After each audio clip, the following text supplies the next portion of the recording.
What is up, folks? So the first set of situations where it's good to use the NIAGARA Pummel Cancel is when your opponent is using zoning tools that either have a reasonably long startup, or the startup animation or sound cues are quite obvious, or alternatively they're just being really predictable about where they're placing their zoning tools. React with the NIAGARA Pummel Cancel and they'll not do that shit again. Another set of really common situations is when someone uses beam into vanish from full screen, hoping to get in on you and hoping to get some free pressure. Now if you can react to the beam with reflect, it will reflect the beam and also reflect the vanish. So they'll whiff the vanish and you can get a full combo punish. Now using Gotenks assist, not only do you get solid damage, but you also get solid Oki. Boom. So the third set of situations is when someone's zoning you and maybe they're just throwing things out hoping that something will hit or that you'll press a button, but the mistake that they make is by leaving gaps in what they're doing. So you can see how that would work with Goku Black. Someone just gets a bit too predictable with their projectile and then they'll pay for it.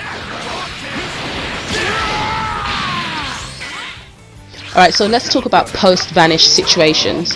Broly's medium lariat is a really good way to steal your turn after vanish, but you can use your light jabs to actually confirm that he's used armor and get a full combo punish.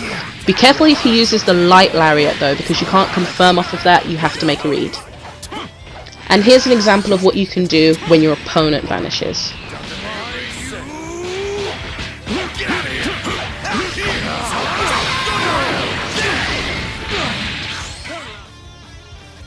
Supers. Now there are many ways to punish a blocked or reflected super, and this is just one of them. Make sure though you learn the timing of the reflect, because it can be different for different level 3 supers. And also be aware if your opponent throws out a bad level 3 super from 3/4 of the screen away or more, you can use the NIAGARA Pummel to punish that.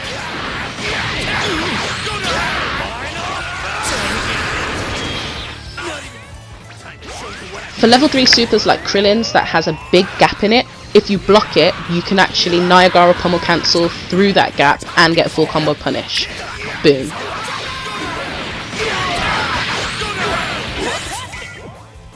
Another set of situations is when someone does 5 or 2H into a move with large startup frames to keep themselves safe. That will leave a big enough gap for you to punish. And lastly, reflecting an IAD overhead and your opponent's mashing. They'll whiff, and you'll be able to get a full combo punish from that too. Boom. Alright folks, that's it from me today, and if you have found this useful or inspiring, do leave a like, subscribe if you're new, and follow me on Twitter. The details are in the description box.